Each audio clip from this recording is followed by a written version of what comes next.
Welcome to USA History. Long before COVID-19 or modern pandemics, tuberculosis, once called consumption, haunted America like a shadow. In the 19th and early 20th centuries, it was the leading cause of death in the United States.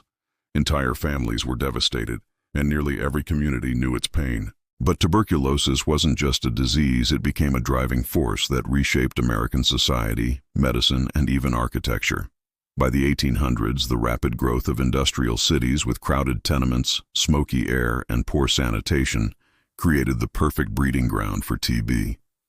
The disease spread quietly, often taking years to kill, wasting its victims slowly. It earned the name consumption because it seemed to consume the body from within. For a long time, doctors had no idea what caused it. Some believed it came from bad air, others from weak morals or poverty. It wasn't until 1882, when German doctor Robert Koch discovered the tuberculosis bacterium, that the true cause was revealed. In the U.S., the discovery sparked a national public health revolution. Reformers argued that the disease could be prevented, not just treated, through cleaner air, sunlight, and space. This belief gave birth to the sanatorium movement.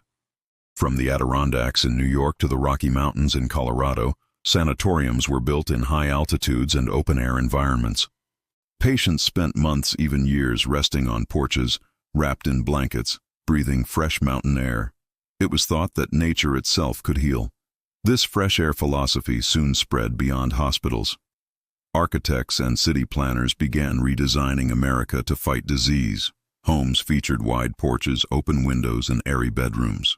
Schools experimented with outdoor classrooms, where children learned in open pavilions, even during winter. Cities began to value parks and green spaces, not just for beauty, but for health. Even the famous modernist movement in architecture, with its emphasis on light, glass, and cleanliness, was influenced by tuberculosis-era design. The clean white walls and open spaces of modern homes symbolized health and purity, a direct response to the dark, crowded interiors of the 19th century. But behind these innovations lay inequality. While wealthy patients recovered in peaceful sanatoriums with private nurses, working-class families faced overcrowded clinics or were left to die at home. Immigrants were often blamed for spreading the disease, leading to discrimination and tighter housing laws in urban areas.